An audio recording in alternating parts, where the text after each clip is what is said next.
Hello again, and this week we have another panorama camera, the Widelux 1500. Some of you may be familiar with the Widelux F series of 35mm cameras, but this was their medium format version. It was designed by the Panon Camera Company, that's Panon with a P, and released in 1987.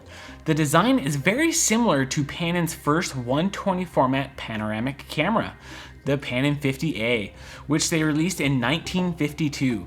35 years later, and the design changes were mostly cosmetic. Functionally, the camera is very simple.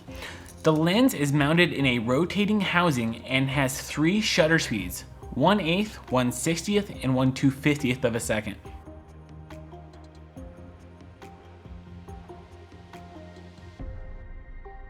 It's a 50mm f2.8 with a focusing range from 1 meter to infinity, and the focus and aperture knobs are in the front of the lens on either side, only accessible through the panorama opening. The camera is entirely mechanical, so metering must be done separately.